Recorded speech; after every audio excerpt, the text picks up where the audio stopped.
Ders 1. Yeni cep telefonumu nasıl açabilirim? Hey Anna, yeni cep telefonumu nasıl açacağımı bulmakta sorun yaşıyorum. Bana yardım edebilir misin? Tabii ki, John. İlk olarak, telefonunuzun yan tarafındaki veya üstündeki güç düğmesini bulun. Onu buldum. Şimdi ne yapmalıyım? Telefon titreşene veya ekran yanana kadar güç düğmesini basılı tutun. Oh, anlıyorum. Bunu şimdi deneyeceğim. Telefon açıldı mı? Evet, yaptı. Ekran şimdi yanıyor. Harika iş çıkardın, John. Artık yeni telefonunuzu keşfetmeye başlayabilirsiniz. Teşekkürler, Anna. Yardımın için minnettarım. Ders 2. Köpek aç. Anna, bak. Köpek kaseden bir şeyler yiyor. Oh, aç olmalı. Onu ne besliyorsun? Köpek maması yiyor. Köpekler için özel olarak üretilmiştir. Belirli bir marka veya lezzet mi? Evet, Happy Pies adında popüler bir marka. Bu tavuk aroması. Köpek bundan zevk alıyor mu? Evet, gerçekten hoşlanıyor gibi görünüyor. Yemek yerken kuyruğunu sallıyor. Bu iyi bir işaret. Köpeğe lezzetli bir tada sahip olmalı. Ben de öyle düşünüyorum. Onlara zevk aldıkları ve besleyici yiyecekleri vermek önemlidir. Kesinlikle. Ayrıca köpeğin içmesi için tatlı su sağladığınızdan emin olmalısınız. Kesinlikle. Her zaman yakınlarda bir kase su olduğundan emin olurum. Bu harika. Köpeklerin, özellikle yedikten sonra sulu kalmaları gerekir. Katılıyorum. Temel ihtiyaçlarını karşılamak ve dengeli beslenmelerini sağlamak önemlidir. Köpeği ne sıklıkla besliyorsunuz? Genellikle günde 2 kez, bir kez sabah ve bir kez akşamları beslerim. Bu iyi bir programa benziyor. Düzenli beslenme süreleri köpek için bir rutin oluşturmaya yardımcı olur. Evet, iştahlarını ve sindirimini korumaya yardımcı olur. Bir köpeği beslerken göz önünde bulundurmanız gereken başka bir şey var mı? Cins ve yaşları için önerilen porsiyon boyutunu takip etmek önemlidir. Bu doğru. Aşırı besleme veya yetersiz beslenme sağlık sorunlarına yol açabilir. Kesinlikle. Doğru miktarda yiyecek sağladığımdan emin olmak için her zaman veterinere danışırım. Sorumlu bir yaklaşımdır. Profesyonel tavsiye almak her zaman iyidir. Köpeğin sağlıklı ve mutlu kalmasını sağlamak istiyorum. Bu harika, John. Eminim köpek bakımınızı ve dikkatinizi takdir eder. Teşekkür ederim Anna. İlgilenecek tüylü bir arkadaşa sahip olmak bir zevk. Bunu görebiliyorum. Evcil hayvanlar hayatımıza çok fazla mutluluk ve arkadaşlık getiriyor. Kesinlikle yapıyorlar. Hayvan arkadaşlarımızla paylaştığımız özel bir bağ. İyi çalışmaya devam et, John. Köpek sana sahip olduğu için şanslı. Yapacağım, Anna. Nazik sözleriniz ve benimle köpeğin yemek zamanı hakkında sohbet ettiğiniz için teşekkür ederim. Ders 3. Piyano çalmayı öğrenmek. Anna, piyano çalmayı öğrenmeyi düşünüyordum. Eğlenceli bir enstrüman gibi görünüyor. Bu harika bir fikir, John. Piyano çalmak harika bir hobi olabilir. Nereden başlamalıyım? Yeni başlayanlar için herhangi bir öneriniz var mı? Bir piyano öğretmeni bulmanızı veya bir müzik okulunda derslere kaydolmanızı öneririm. Temel konularda size rehberlik edebilir ve güçlü bir temel oluşturmanıza yardımcı olabilirler. Bu mantıklı. Yakınında bir öğretmen veya müzik okulu bulmaya çalışacağım. Notaları okumayı öğrenmek, piyano çalmak için temel bir beceridir. Anlamanız gereken bir müzik dili gibidir.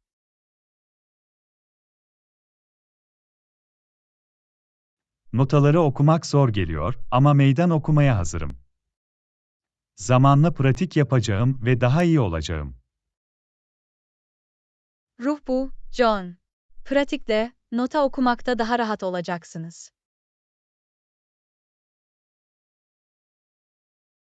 Yeni başlayanlar için önerdiğiniz özel egzersizler veya şarkılar var mı? Yeni başlayanlar için, el koordinasyonu ve parmak gücüne odaklanan basit egzersizlerle başlamak iyidir. İşleri eğlenceli ve ilgi çekici tutmak için yeni başlayanlar için uygun şarkılar öğrenmeyi de deneyebilirsiniz. Bazı başlangıç egzersizleri ve pratik yapmak için şarkılar bulacağımdan emin olacağım. Herhangi bir özel tavsiyeniz var mı? Klasik bir başlangıç egzersizi terazi oynamaktır. Parmak koordinasyonuna yardımcı olur. Şarkılara gelince, Twinkle, Little Star başlamak için popüler bir şarkıdır. Uygulama rutinime kesinlikle terazi ve Twinkle, Little Star ekleyeceğim. Önerileriniz için teşekkürler Anna. Hoş geldin, John. Her gün sadece birkaç dakika olsa bile düzenli olarak pratik yapmayı unutmayın. Tutarlılık, piyano becerilerinizi geliştirmenin anahtarıdır. Bunu aklımda tutacağım. Bu müzikal yolculuğa başlamak ve zaman içindeki ilerlememi görmek için heyecanlıyım. Ben de senin için heyecanlıyım, John. Piyano çalmak çok fazla neşe ve tatmin getirebilir. Sürecin tadını çıkarın ve onunla eğlenin.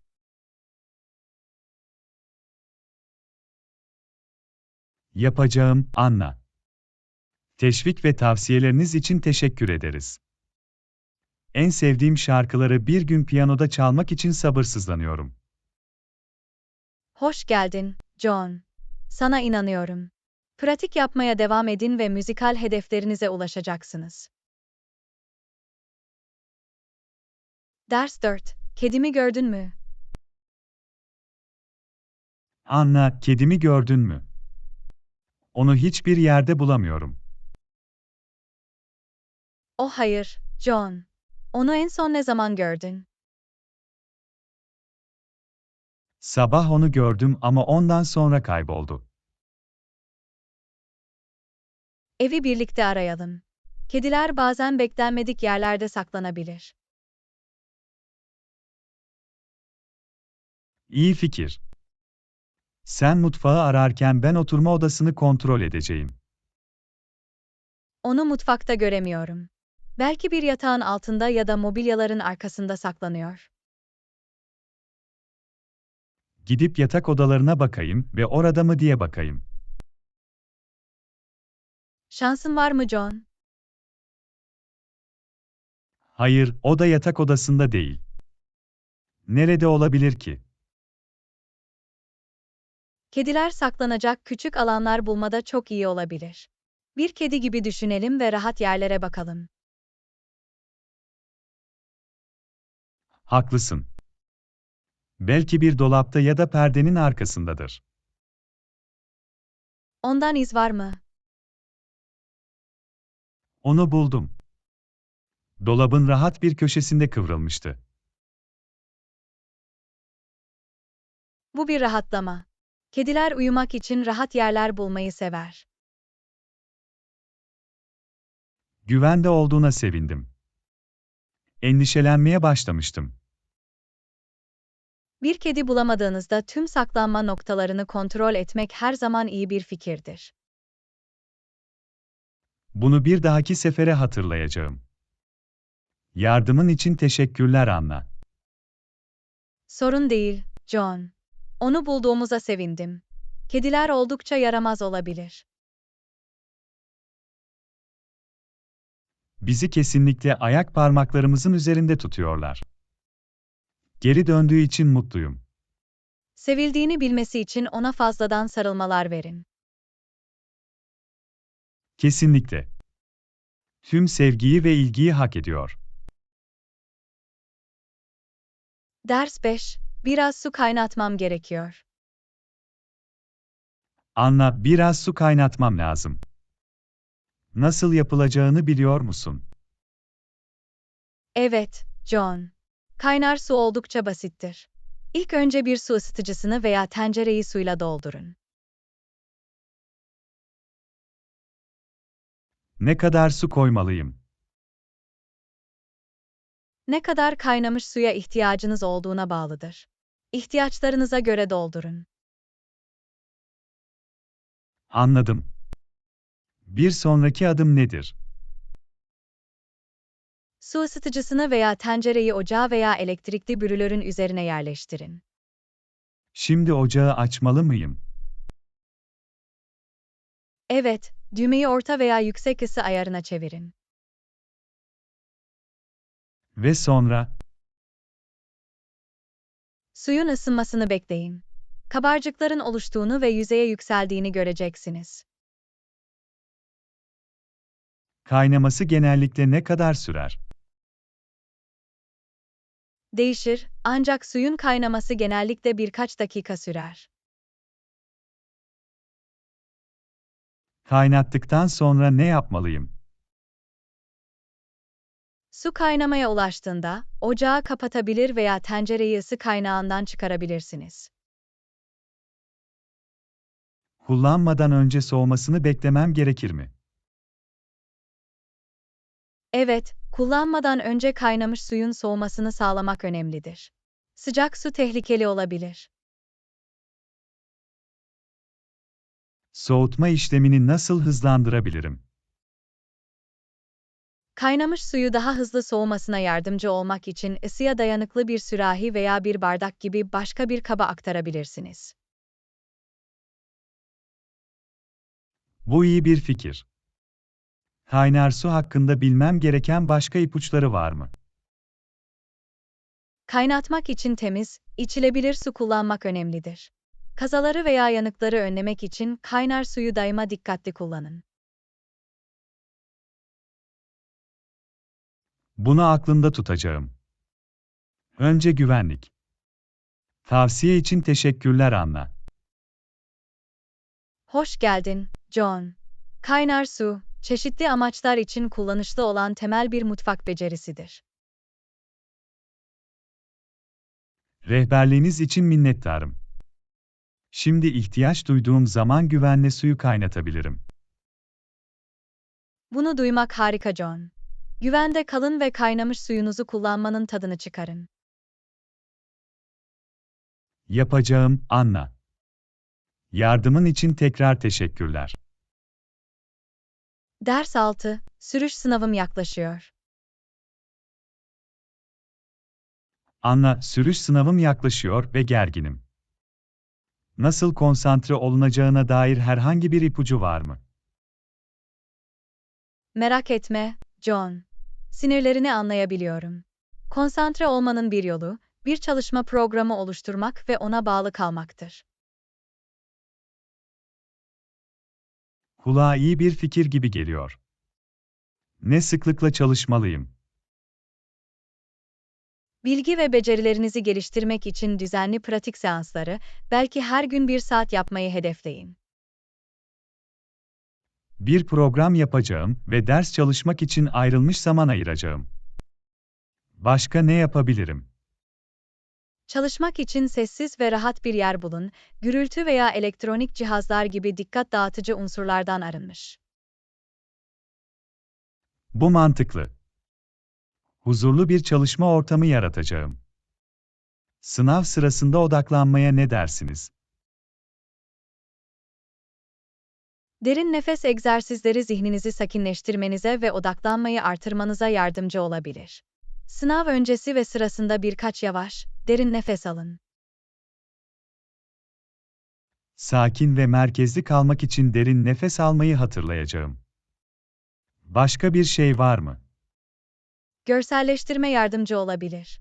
Gözlerinizi kapatın ve kendinizi güvenle sürdüğünüzü ve sınavı başarıyla tamamladığınızı hayal edin. Kendimi sorunsuz bir şekilde sürerken ve sınavı geçtiğimi hayal edeceğim. Kulağa harika bir teknik gibi geliyor. Odaklanmam gereken belirli alanlar var mı? Yol kurallarına, trafik işaretlerine ve sinyallere dikkat edin. Şerit değişiklikleri ve park etme gibi yaygın sürüş manevraları hakkında bilgi edinin. Bu alanları ayrıntılı olarak inceleyeceğim. Uygulama da önemlidir, değil mi? Kesinlikle. Lisanslı bir yetişkinle düzenli olarak sürüş alıştırması yapın ve zor bulduğunuz alanlara odaklanın. Bol bol pratik yapacağımdan emin olacağım. Her şey güven inşa etmekle ilgili. Sınavın gerçek günü için son dakika ipucu var mı? Sınavdan önce iyi bir gece uykusu alın, sağlıklı bir kahvaltı yapın ve son dakika stresini azaltmak için test yerine erken gelin. Uykuma öncelik vereceğim ve besleyici bir kahvaltı yapacağım. Dakik olmak da çok önemlidir. Tüm tavsiyelerin için teşekkürler Anna. Hoş geldin, John. Unutmayın, güven hazırlıkla gelir. Kendinize inanın ve sürücü sınavında iyi şanslar.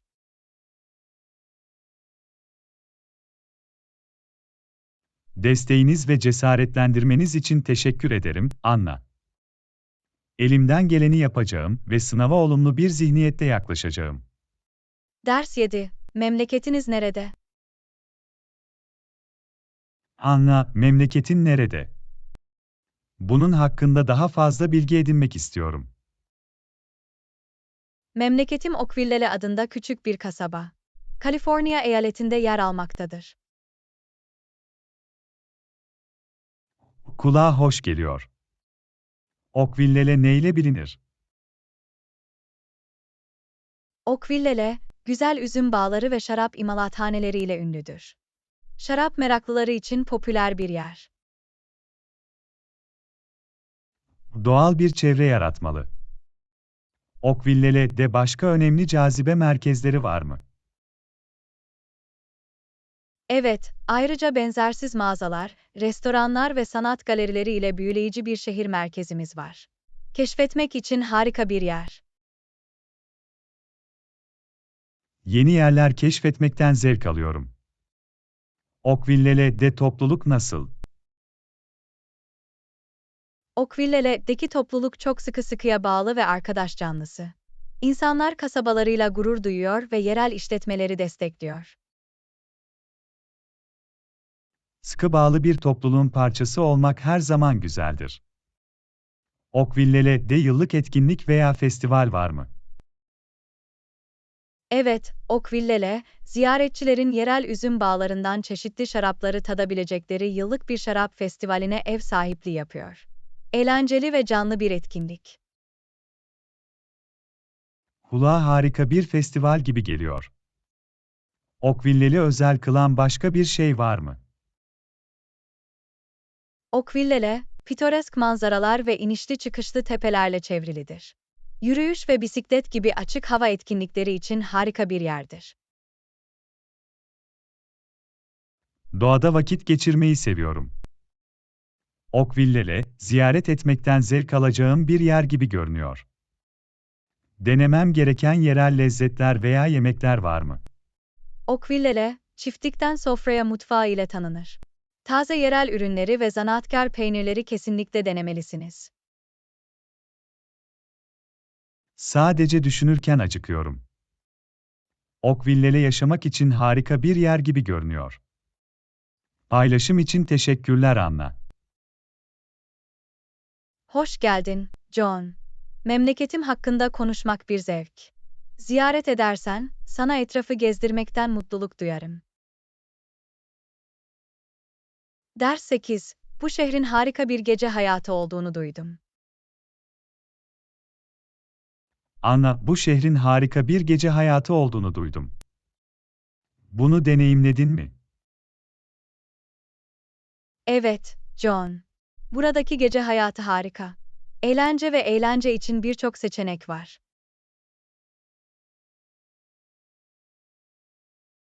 Kulağa heyecan verici geliyor. Geceleri gidilecek popüler yerler nelerdir? Dans edebileceğiniz, canlı müzik dinleyebileceğiniz veya arkadaşlarınızla bir içkinin tadını çıkarabileceğiniz canlı kulüpler, barlar ve salonlar bulunmaktadır. Pek dansçı değilim ama canlı müzik dinlemeyi çok isterim. Herhangi bir özel öneri var mı? Şehir merkezinde yetenekli yerel müzisyenlerin yer aldığı rahat bir caz kulübü var. Dinlenmek ve müziğin tadını çıkarmak için harika bir yer. Her zaman canlı vaz deneyimi yaşamak istemişimdir. Beni de sayın. Başka benzersiz gece hayatı deneyimleri var mı? Ayrıca şehir silüetinin muhteşem manzarasına sahip çatı barları da bulabilirsiniz. Gevşemek ve atmosferi içinize çekmek için harika bir yol. Kulağa harika geliyor. Çatı manzarasını seviyorum. Bu yerler gece geç saatlere kadar açık mı? Evet, birçoğu geç saatlere kadar açık kalır, sabahın erken saatlerine kadar gece hayatının tadını çıkarmanızı sağlar. Akşamlarımı buna göre planlamalıyım. Peki ya güvenlik? Geceleri dışarıda olmak genellikle güvenli midir? Çevrenizin farkında olmak ve gerekli önlemleri almak her zaman önemlidir. İyi aydınlatılmış alanlara sadık kalın ve güvenilir arkadaşlarınızla dışarı çıkın. Önce güvenlik, elbette. Hatırlatma için teşekkürler. Şehrin canlı gece hayatını keşfetmek için sabırsızlanıyorum. Hoş geldin, John. Eminim harika vakit geçireceksin. Sadece kendinizi hızlandırmayı ve sorumlu bir şekilde tadını çıkarmayı unutmayın. Kesinlikle. Dışarıda unutulmaz ve sorumlu bir gece geçirdiğimden emin olacağım. Görüşleriniz için teşekkürler Anna. Sorun değil, John. Harika zaman geçirin ve şehrin canlı gece hayatından en iyi şekilde yararlanın. Ders 9. Çok fazla çevrimiçi alışveriş yapıyor musunuz? Anna, çok fazla çevrimiçi alışveriş yapıyor musun? Evet, John. Çevrimiçi alışveriş uygundur ve çok çeşitli seçenekler sunar. Denemeyi düşünüyordum. Online alışveriş nasıl çalışır? Web sitelerine veya uygulamalara göz atın, istediğiniz öğeleri seçin, sepetinize ekleyin ve ödeme işlemine devam edersiniz. Kişisel ve ödeme bilgilerimi çevrimiçi girmek güvenli midir?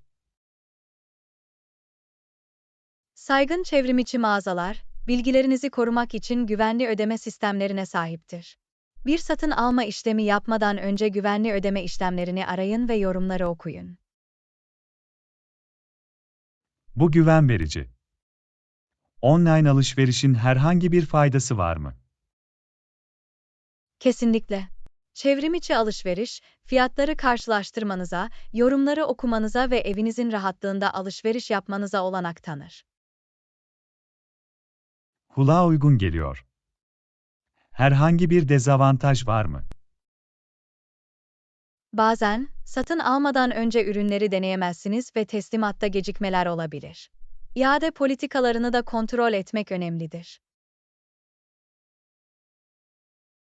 Bunu aklımda tutacağım. Çevrimiçi olarak en iyi fırsatları bulmak için herhangi bir ipucu var mı? İndirim kodlarını arayın, haber bültenlerine kaydolun ve promosyonlar ve satışlar için favori mağazalarınızın sosyal medya hesaplarını takip edin. İyi ipuçları. Teslimat genellikle ne kadar sürer? Mağaza ve nakliye yöntemine bağlıdır. Bazıları hızlı gönderim seçenekleri sunarken, diğerleri daha uzun sürebilir. Sipariş vermeden önce tahmini teslimat sürelerini kontrol edeceğim. Memnun kalmazsam ürünleri iade edebilir miyim? Birçok çevrimiçi mağazanın iade politikası vardır. İade sürecini ve ilgili maliyetleri anlamak için bunları dikkatlice okuyun. İade politikalarını okuduğumdan emin olacağım. Yeni başlayan bir çevrimiçi alışverişçi için başka bir tavsiye var mı? Güvenilir, tanınmış web siteleri veya mağazalarla başlayın. Bilinçli kararlar almak için ürün açıklamalarını okuyun, boyut çizelgelerini ve müşteri incelemelerini kontrol edin.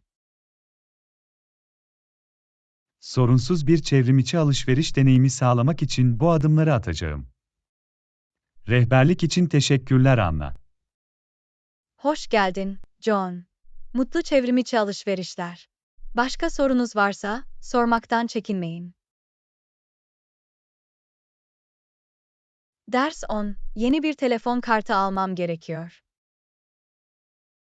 Anna, yeni bir telefon kartı almalıyım. Herhangi bir öneriniz var mı? Elbette, John. Ne tür bir telefon kartı arıyorsunuz? Ön ödemeli mi yoksa faturalı mı? Ön ödemeli telefon kartını tercih ederim. Harcamalarımı kontrol altına almak istiyorum. Bu mantıklı.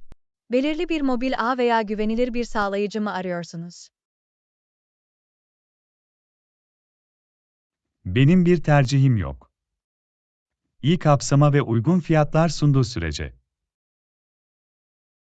Bu durumda, karşılaştırmak için farklı sağlayıcılardan bazı popüler ön ödemeli planları kontrol etmenizi öneririm. Planları nasıl karşılaştırabilirim? Dikkate almam gereken belirli faktörler var mı? Arama ve veri izinleri, geçerlilik süresi, uluslararası arama seçenekleri ve veri devri veya bonus kredisi gibi ek avantajlar gibi faktörleri arayın. Planları karşılaştırırken bu faktörleri aklımda tutacağım. Ziyaret etmem gereken belirli bir mağaza veya web sitesi var mı? Büyük mobil şebeke sağlayıcılarının web sitelerini ziyaret edebilir veya telefon kartı satan yakındaki bir mağazaya gidebilirsiniz. Bu işe yarar. Bir plan seçtiğimde telefon kartını nasıl etkinleştiririm? Etkinleştirme işlemi değişebilir, ancak genellikle çevrimiçi olarak veya belirli bir numarayı arayarak verilen talimatları izleyerek kartı etkinleştirebilirsiniz. Talimatları dikkatlice takip ettiğimden emin olacağım. Kredim biterse ön ödemeli kartı daha sonra şarj edebilir miyim? Evet, çoğu ön ödemeli kart, kredinizi şarj etmenize veya doldurmanıza izin verir. Bunu çevrimiçi olarak, bir mobil uygulama aracılığıyla veya yetkili mağazalarda yapabilirsiniz. Bu çok uygun. Kredim bittiğinde yeni bir kart almak zorunda kalmayacağım. Bilmem gereken gizli ücretler var mı? Bazı sağlayıcıların bağlantı ücretleri veya servis ücretleri gibi ek ücretleri olabilir. Olası maliyetleri anlamak için hüküm ve koşulları okuyun. Herhangi bir sürprizden kaçınmak için hüküm ve koşulları iyice okuyacağım. Tavsiye için teşekkürler Anna. Hoş geldin, John. Umarım ihtiyaçlarınızı karşılayan uygun bir telefon kartı bulursunuz. Başka sorunuz varsa, sormaktan çekinmeyin. Ders 11. Ucuz uçak bileti arıyorum. Anna, bir gezi planlıyorum ve ucuz uçak bileti arıyorum. Herhangi bir ipucunuz var mı? Kesinlikle, John. Ucuz uçak bileti bulmak biraz araştırma ve esneklik gerektirir. Uygun fiyatlı uçak bileti aramama nereden başlamalıyım? Çeşitli çevrimiçi seyahat web sitelerini kontrol ederek başlayın ve farklı havayolları arasındaki fiyatları karşılaştırın. Doğrudan havayolunun web sitesinden rezervasyon yaptırmalı mıyım yoksa üçüncü taraf bir web sitesini mi kullanmalıyım? Her iki seçenek de uygulanabilir. Bazen, üçüncü taraf web siteleri özel fırsatlar sunar, ancak havayolu şirketinin web sitesindeki fiyatları da karşılaştırmak iyidir. Bu mantıklı. Uçuşların daha ucuz olduğu belirli günler veya zamanlar var mı? Genel olarak, hafta içi uçuşlar ve sabahın erken saatlerinde veya gece geç saatlerde kalkışlar, yoğun seyahat saatlerinden daha ucuz olma eğilimindedir. Seyahatimi planlarken bunu aklımda tutacağım. Bilet fiyatlarını etkileyebilecek başka faktörler var mı? Evet, yılın zamanı, varış noktasına olan talep ve ne kadar önceden rezervasyon yaptığınız gibi faktörler de bilet fiyatlarını etkileyebilir. Seyahat tarihlerim konusunda esnek olmaya çalışacağım ve önceden rezervasyon yapacağım. Özel promosyonlar veya indirimler bulmak için herhangi bir ipucu var mı? Havayolu haber bültenlerine kaydolun, sosyal medya hesaplarını takip edin ve promosyonlar ve indirimli ücretlerden haberdar olmak için ücret uyarıları ayarlayın. Güncel kalacağımdan ve özel tekliflerden yararlanacağımdan emin olacağım. Dikkat etmem gereken gizli ücretler var mı? Evet, bagaj ücretleri, koltuk seçim ücretleri veya uçuş değişiklikleri ücretleri gibi ek ücretlerden haberdar olun. Hüküm ve koşulları dikkatlice okuyun. Beklenmedik ücretlerden kaçınmak için hüküm ve koşulları 2 kez kontrol edeceğim. Dikkat ettiğin için teşekkürler Anna. Hoş geldin, John. Umarım uçak biletlerinizde harika fırsatlar bulursunuz. Harika bir yolculuk geçirin.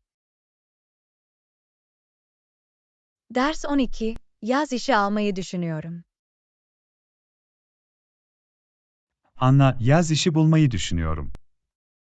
Herhangi bir öneri var mı? Bu harika bir fikir, John. Yaz işleri için birçok seçenek var. Ne tür bir işle ilgileniyorsun? Farklı fırsatlara açım. Öğrenciler için bazı yaygın yaz işleri nelerdir? Can kurtaran, kamp danışmanı, perakende ortağı ve hatta bir restoran sunucusu olarak çalışmayı düşünebilirsiniz. Kulağa ilginç geliyor. Yaz iş ilanlarını nasıl bulabilirim? Yaz iş ilanları hakkında bilgi almak için çevrimiçi iş panolarını, yerel gazeteleri kontrol edebilir veya bölgenizdeki işletmeleri ziyaret edebilirsiniz. Yaz işine başvururken özgeçmiş veya kapak mektubu hazırlamalı mıyım? Becerilerinizi ve deneyimlerinizi vurgulayan basit bir özgeçmiş olsa bile hazırlanmış bir özgeçmiş olması iyi bir fikirdir. Niteliklerimi sergilemek için bir özgeçmiş oluşturmaya çalışacağım. Bir iş görüşmesine katılmak için herhangi bir ipucu var mı? Düzgün giyin, dakik olun ve işle ilgili bazı sorularla hazırlanın. Ayrıca, görüşme sırasında güçlü yönlerinizi ve coşkunuzu vurgulayın. Profesyonelce giyindiğimden ve coşkumu gösterdiğimden emin olacağım. Bir yaz işinde kaç saat çalışmayı bekleyebilirim? Saat sayısı işe ve işverene bağlı olarak değişebilir. Bazı işler yarı zamanlı saatler sunabilirken, diğerleri tam zamanlı olabilir. Bir iş teklifini kabul etmeden önce müsaitlik ve tercihlerimi dikkate alacağım. Çalışma alanımla ilgili bir yaz işi bulmak mümkün mü? Bu mümkün, özellikle belirli bir şey üzerinde çalışıyorsanız. Çalışma alanınıza uygun stamlar veya giriş seviyesi pozisyonları arayın. Bu harika olurdu. İlgili deneyim kazanmak faydalı olacaktır. Dikkate almam gereken herhangi bir sertifika veya eğitim var mı? Can kurtaran veya çocuklarla çalışma gibi bazı işler belirli sertifikalar veya eğitim gerektirebilir. İş gereksinimlerini önceden kontrol edin. İş gereksinimlerini karşıladığımdan emin olmak için gerekli sertifikaları ve eğitimi araştıracağım. Tavsiye için teşekkürler Anna. Hoş geldin, John. Yaz iş aramanızda iyi şanslar. Eminim harika bir fırsat bulursun. Ders 13. İnsan yönetimi konusunda deneyiminiz var mı? Anna, insan yönetimi konusunda deneyimin var mı? Evet, John. Önceki işimde ekipleri yönetme deneyimim var. Bu etkileyici. Etkili insan yönetimi için gerekli bazı temel beceriler nelerdir? İletişim, liderlik, problem çözme ve ekip üyelerini motive etme ve destekleme yeteneği çok önemlidir. Bir ekip içindeki çatışmaları nasıl ele alırsınız? Çatışmaları erken ele almak, her iki tarafı da dinlemek ve bir çözüm bulmak için açık ve saygılı iletişimi kolaylaştırmak önemlidir. Bunu aklımda tutacağım. Ekip üyelerinizi nasıl motive edersiniz? Başarılarını tanımak, geri bildirim ve destek sağlamak ve olumlu bir çalışma ortamı yaratmak ekip üyelerini motive edebilir. Kulağa harika bir yaklaşım gibi geliyor. Daha önce zor çalışanlarla uğraştınız mı? Evet, zor çalışanlarla başa çıkmak insan yönetiminin bir parçasıdır. Sabır, anlayış ve meseleleri profesyonelce ele almayı gerektirir. Ekip üyelerinin ortak hedefler için çalıştığından nasıl emin olursunuz? Net hedefler belirlemek, beklentileri iletmek ve işbirlikçi bir ortamı teşvik etmek, ekip üyelerini ortak hedeflere doğru hizalamaya yardımcı olur. Peki ya performans değerlendirmeleri? Onları etkili bir şekilde nasıl yönetirsiniz? Performans değerlendirmeleri, yapıcı geri bildirim sağlamayı, hedefler belirlemeyi ve ekip üyeleriyle iyileştirme ve büyüme alanlarını tartışmayı içerir. Anlıyorum. İnsan yönetiminde karşılaştığınız herhangi bir zorluk var mı? Her takım ve durum benzersizdir. Bu nedenle zorluklar değişebilir. Bazı yaygın zorluklar arasında morali korumak, çatışmalarla başa çıkmak ve çeşitli kişilikleri yönetmek yer alır. Oldukça zor olabileceğini hayal edebiliyorum. İnsan yönetiminde kariyer yapmak isteyen biri için herhangi bir tavsiye var mı? Kişiler arası ve iletişim becerilerinizi geliştirin, projeleri yönetmek ve yönetmek için fırsatlar arayın ve deneyimli yöneticilerden öğrenin. Bu becerileri geliştirmek için çalışacağım. Görüşlerinizi ve deneyimlerinizi paylaştığınız için teşekkürler, Anna. Hoş geldin, John. İnsan yönetimi hakkında daha fazla sorunuz varsa, sormaktan çekinmeyin. Ders 14. Hiç Mexico City'ye gittin mi? Anna, hiç Mexico City'ye gittin mi? Evet, John. Birkaç yıl önce Mexico City'yi ziyaret ettim. Canlı ve kültürel açıdan zengin bir şehir. Kulağa harika geliyor. Mexico City'de mutlaka ziyaret edilmesi gereken yerler nelerdir? Tarihi merkez, Chapultepec Parkı, Frida Kahlo Müzesi ve Cojillo Mexico City'deki popüler cazibe merkezleridir. O yerleri ziyaret ettiğimden emin olacağım. Denemem gereken bir yerel yemek var mı? Tacos denemelisin. Lezzetli ve Meksika mutfağının temel unsurlarıdır. Ayrıca, otantik sokak yemeklerini denemeyi kaçırmayın. Tacos cazip geliyor. Farkında olmam gereken herhangi bir güvenlik endişesi var mı? Herhangi bir büyük şehir gibi, dikkatli olmak ve çevrenizin farkında olmak önemlidir. İzole alanlardan kaçının ve gerekli önlemleri alın. Bunu aklımda tutacağım ve uyanık kalacağım. Mexico City'de toplu taşıma sistemi nasıldır? Mexico City, metro ve otobüsler dahil olmak üzere kapsamlı bir toplu taşıma sistemine sahiptir. Şehri dolaşmak için uygun bir yol. Bunu bilmek güzel. Farkında olmam gereken belirli kültürel gelenek veya görgü kuralları var mı? Meksikalılar genellikle sıcak ve arkadaş canlısı insanlardır. İnsanları el sıkışma veya sarılma ile selamlamak kibardır. Ayrıca, birkaç temel İspanyolca cümle öğrenmeye çalışın. İspanyolcamı tazeleyeceğim ve yerel geleneklere saygılı olacağım. Mexico City'yi ziyaret etmek için yılın iyi bir zamanı var mı? Hava genellikle yıl boyunca ılımandır, ancak ilkbahar ve sonbahar ziyaret etmek için hoş mevsimlerdir. Yazlar sıcak olabilir ve kışlar geceleri soğuk olabilir.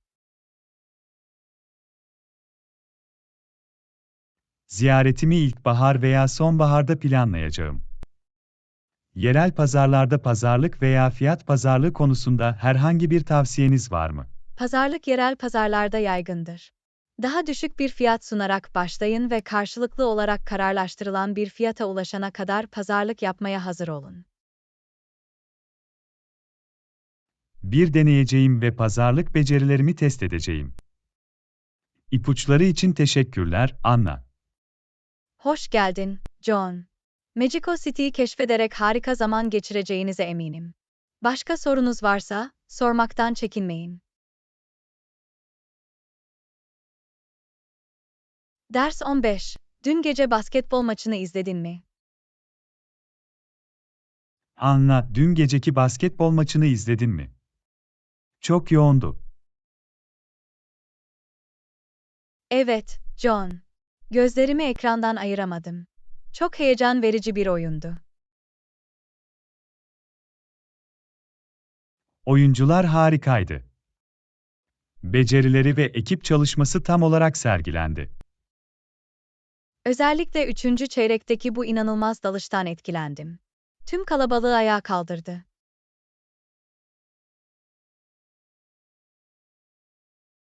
O tam olarak hangi andan bahsettiğini biliyorum. O dalış bu dünyanın dışındaydı. Kesinlikle tekrarlanacak. Peki zil sesindeki üç işaretçiye ne dersin? Takımlarının zaferini belirleyen oyunun kurallarını değiştiren bir atıştı. Kesinlikle. Herkesi hayran bırakan bir vuruştu. İçeri girdiğinde kalabalık tezahürat içinde patladı.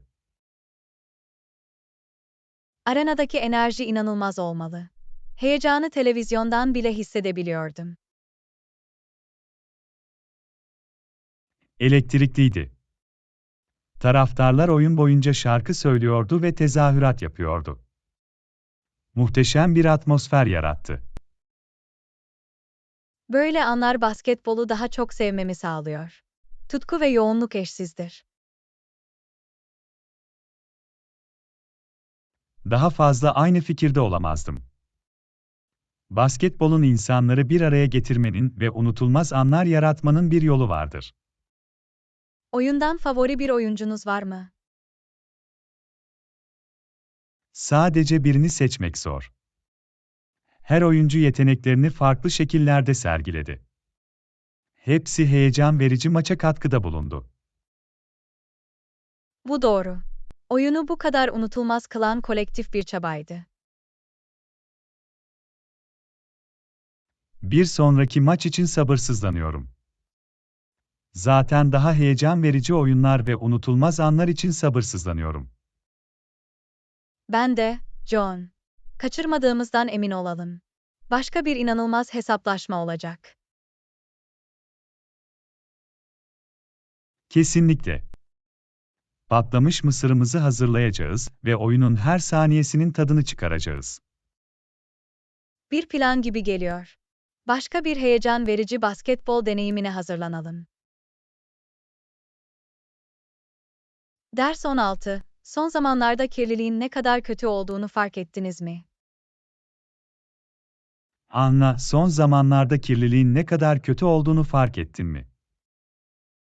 Evet, John. Oldukça endişe verici. Hava kalitesi kötüleşiyor gibi görünüyor. Sizce kirliliğin ana nedenleri nelerdir? Endüstriyel emisyonlar, araç egzozu ve uygun olmayan atık bertarafı gibi faktörler kirliliğe katkıda bulunur. Çevremiz ve sağlığımız üzerindeki etkisini görmek üzücü. Kesinlikle. Kirliliğin hem ekosistemler hem de insan refahı üzerinde zararlı etkileri olabilir. Kirliliği azaltmak için bireyler olarak yapabileceğimiz bir şey var mı? Kesinlikle. Enerji tasarrufu yaparak, toplu taşıma araçlarını kullanarak ve uygun atık yönetimini uygulayarak başlayabiliriz. Günlük alışkanlıklarımızdaki küçük değişiklikler fark yaratabilir. Bu doğru. Çevreyi korumak söz konusu olduğunda her çaba önemlidir. Kirliliği ele almak için herhangi bir hükümet girişimi veya politikası var mı? Birçok hükümet, emisyon standartları ve kirlilik kontrol önlemleri gibi kirliliği azaltmak için düzenlemeler ve programlar uygulamıştır. Bunu duymak cesaret verici. Bireyler, topluluklar ve hükümetler arasındaki işbirliği çok önemlidir. Kesinlikle. Kirlilikle etkili bir şekilde mücadele etmek için kolektif eylem gerektirir. Farkındalık kampanyalarının insanları kirliliği azaltmanın önemi konusunda eğitmeye yardımcı olabileceğini düşünüyor musunuz? Evet, farkındalık yaratmak çok önemlidir. Eğitim ve bilgi, bireylere daha çevre dostu seçimler yapmaları için ilham verebilir.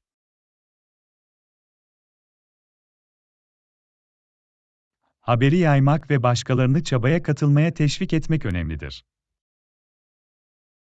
Kesinlikle. Hepimiz daha temiz ve sağlıklı bir çevrenin savunulmasında rol oynayabiliriz. Örnek verelim ve kendi hayatımızdaki kirliliği azaltmak için bilinçli seçimler yapalım.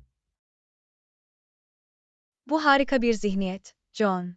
Birlikte gezegenimiz üzerinde olumlu bir etki yaratabiliriz. Üzerimi yapmak için motive oldum. Daha temiz ve daha yeşil bir gelecek için çalışalım. Daha fazla aynı fikirde olamazdım. Gezegenimiz özen ve ilgimizi hak ediyor. Ders 17. Anneler Günü için herhangi bir planınız var mı? Anna, Anneler Günü için planın var mı? Evet, John. Günü annemle geçirmeyi ve ona ne kadar takdir ettiğimi göstermeyi planlıyorum. Bu harika. Nasıl kutlamayı planlıyorsun? Onu güzel bir brunch için dışarı çıkarmayı ve ona düşünceli bir hediye vermeyi düşünüyorum. Kutlamanın güzel bir yolu gibi geliyor. Ne tür bir hediye almayı düşünüyorsun? Ona bir spa hediye sertifikası almayı düşünüyorum. Biraz rahatlamayı ve şımartmayı hak ediyor. Bu harika bir fikir. Anneler her zaman ekstra özen ve rahatlamayı hak eder. Kesinlikle. Bizim için çok şey yapıyorlar ve Anneler Günü minnettarlığımızı ifade etmek için mükemmel bir zaman. Katılıyorum. Annelerimize olan sevgimizi ve minnettarlığımızı göstermek önemlidir. Annen için özel bir şey mi planlıyorsun, John? Evet, yatakta kahvaltı ve sevgimi ve teşekkürlerimi ifade eden el yazısı bir kartla onu şaşırtmak istiyorum. Bu içten bir jest. Bunu takdir edeceğinden eminim. Umarım öyledir. Anneler Günü'nü kendisine özel ve sevilmiş hissettirmek istiyorum. Günün özü budur. Annelerimize değer verildiğini ve değerli hissettirmek. Kesinlikle. Her günü Anneler Günü gibi hissettirmeliyiz ama onları onurlandırmak için özel bir gün geçirmek güzel. Kabul ettim. Annelerimizin hayatımızda oynadığı inanılmaz rol üzerinde duraklamak ve düşünmek için bir hatırlatma. Ve anneleri etrafta olmayanlar için anılarını hatırlamak ve kutlamak için bir fırsat. Bu çok güzel bir duygu John. Anneler Günü aynı zamanda bir düşünme ve anma zamanı olabilir. Bugünden en iyi şekilde yararlanalım ve hayatımızdaki harika annelere sevgi ve minnettarlığımızı ifade edelim. Kesinlikle, John. Dışarıdaki tüm harika annelere Anneler Günü kutlu olsun. Ders 18. Hiç öğrenci birliğine dahil oldunuz mu? Anla, hiç öğrenci birliğine dahil oldun mu? Evet, John. Üniversite yıllarımda öğrenci birliğinin bir parçasıydım. Bu ilginç. Öğrenci birliği ne tür etkinlikler düzenliyor? Öğrenci birliği sosyal toplantılar, atölye çalışmaları ve bağış toplama etkinlikleri gibi çeşitli etkinlikler düzenler. Kulağa heyecan verici geliyor. Öğrenci birliğinin temel amacı nedir? Temel amaç, öğrencilerin çıkarlarını ve haklarını temsil etmek ve savunmaktır. Öğrenci birliği öğrenci topluluğu ile nasıl ilişki kurar? Öğrenci birliği, geri bildirim toplamak ve endişeleri gidermek için toplantılar, anketler ve açık forumlar aracılığıyla öğrencilerle etkileşim kurar. Bu nedenle, öğrenci seslerinin duyulması için bir platform görevi görür. Kesinlikle. Öğrenciler için kolektif bir ses sağlar ve fikirlerini ve endişelerini yönetime yönlendirir.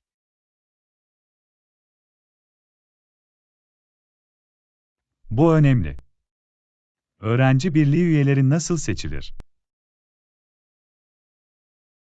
Üyeler genellikle öğrencilerin tercih ettikleri adaylara oy verdiği demokratik bir oylama süreci ile seçilir. Öğrenci birliği içinde belirli bir yapı var mı? Evet, öğrenci birliğinin tipik olarak bir başkanı, başkan yardımcısı, sayman ve farklı öğrenci gruplarından veya bölümlerinden temsilcileri vardır. Öğrenci birliğine dahil olmanın faydalarından bazıları nelerdir?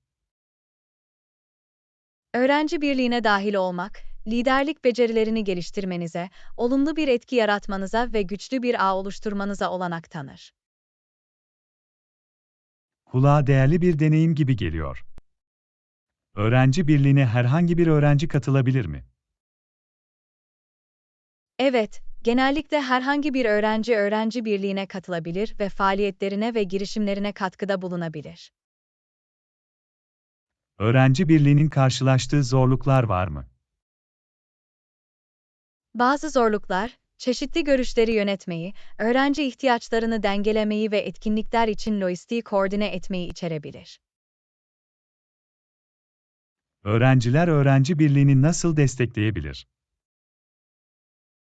Öğrenciler sendika faaliyetlerine katılarak, fikirlerini paylaşarak ve farklı projeler için gönüllü olarak destekleyebilirler. Bu harika. Öğrencilerin üniversite deneyimlerine aktif olarak dahil etmeleri ve şekillendirmeleri önemlidir. Kesinlikle. Öğrenci birliği, öğrencilerin kampüsteki olumlu değişiklikleri etkilemeleri için bir platformdur. Öğrenci birliğine katılmak için ilham alıyorum. Paylaşım için teşekkürler Anna. Hoş geldin, John. Bu ödüllendirici bir deneyim. Eminim bir fark yaratacaksın. Ders 19. Elektrikten nasıl tasarruf edeceğinize dair herhangi bir ipucunuz var mı? Anna, elektrikten nasıl tasarruf edeceğinize dair herhangi bir ipucunuz var mı? Evet, John. Enerjiyi korumak için atabileceğimiz birkaç basit adım var. Elektrik kullanımını azaltmak için yapabileceğimiz ilk şey nedir?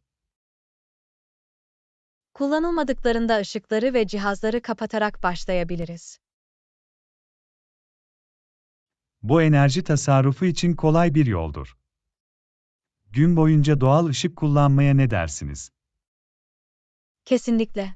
Güneş ışığına izin vermek için perdeleri ve panjurları açmak, yapay aydınlatma ihtiyacını azaltmaya yardımcı olabilir. Dikkate almamız gereken enerji tasarruflu cihazlar var mı? Evet, yüksek enerji star derecelerine sahip enerji tasarruflu cihazları seçmek elektrik tüketimini önemli ölçüde azaltabilir. Ev aletleri satın alırken akıllı seçimler yapmanın bir fark yaratabileceğini bilmek iyidir. Diğer bir ipucu, bekleme gücü kullanımını önlemek için elektronik cihazların fişini çekmek veya anahtarlı güç şeritleri kullanmaktır. Bunu aklımda tutacağım. Bekleme gücü genellikle fark edilmeyebilir, ancak yine de enerji tüketir. Klima yerine tavan vantilatörleri kullanmak da elektrik tasarrufuna yardımcı olabilir. Bu harika bir öneri, özellikle ılıman havalarda. Peki ya ısıtma sistemlerimiz? Termostatı kışın birkaç derece daha düşük ve yazın birkaç derece daha yükseğe ayarlamak enerji tasarrufu sağlayabilir. Termostatı buna göre ayarlayacağım ve rahat kalmak için buna göre giyineceğim. Elektrik tasarrufu yapmanın bir başka yolu da mümkün olduğunda sıcak su yerine soğuk suda çamaşır yıkamaktır. Enerji tüketiminde fark yaratabilecek basit bir değişikliktir. Ayrıca LED ampuller gibi enerji tasarruflu aydınlatma seçeneklerini de dikkate almaya değer. LED ampuller daha uzun süre dayanır ve daha az enerji kullanır, değil mi? Evet, geleneksel akkor ampullere kıyasla daha enerji verimlidirler. Elektrik tasarrufu için uygulayabileceğimiz başka genel uygulamalar var mı? Evet, doğal havalandırma kullanmak, evlerimizi uygun şekilde yalıtmak ve cihazları düzenli olarak korumak enerji tasarrufuna katkıda bulunabilir. Çok güzel öneriler Anna. Elektrik tasarrufu hem çevreye hem de cüzdanlarımıza fayda sağlar. Kesinlikle, John. Enerji tasarrufu herkes için kazan-kazan durumudur. Bu ipuçlarını hemen uygulamaya başlayacağım. Paylaşım için teşekkürler Anna. Hoş geldin, John. Her küçük adım önemlidir. Elektrik tasarrufu için üzerimize düşeni yapalım. Ders 20. Üniversitemizin ne kadar güzel olduğunu fark ettiniz mi? Anna, üniversitemizin ne kadar güzel olduğunu fark ettin mi? Evet, John. Kampüsten ve tesislerinden gerçekten etkilendim. Binalar modern ve bakımlıdır. Ve kampüs arazisi güzel bir şekilde düzenlenmiştir. Dinlenmek için bol miktarda yeşil alan ve bahçe olmasını seviyorum. Sınıflar geniştir ve en son teknolojiyle donatılmıştır. Kütüphane de harika. Geniş bir kitap ve kaynak koleksiyonuna sahiptir. Katılıyorum. Eğitim ve araştırma için harika bir yer. Üniversite personeli cana yakın ve her zaman yardım etmeye isteklidir. Bu doğru. Üniversite deneyimimizi daha da iyi hale getiriyorlar. Danışmanlık ve kariyer rehberliği gibi sunulan çeşitli öğrenci hizmetlerini takdir ediyorum. İhtiyacımız olduğunda desteğin mevcut olduğunu bilmek güven verici. Kampüsteki ders dışı etkinliklerden ve kulüplerden de etkilendim. Tutkularımızın peşinden gitmek ve benzer düşünen insanlarla tanışmak için fırsatlar sağlarlar. Üniversite yıl boyunca heyecan verici etkinlikler de düzenliyor. Evet, bu etkinlikler kampüste canlı ve ilgi çekici bir atmosfer yaratır. Üniversite, öğrenciler arasında gerçekten bir topluluk duygusunu teşvik ediyor. Kesinlikle. Misafirperver ve kapsayıcı bir ortam. Böyle güzel bir üniversitenin parçası olduğum için minnettarım. Ben de, John. Burada zamanımızı en iyi şekilde değerlendirelim ve unutulmaz anılar yaratalım. Kesinlikle, Anna. Üniversite deneyimimiz değer verecek bir şeydir.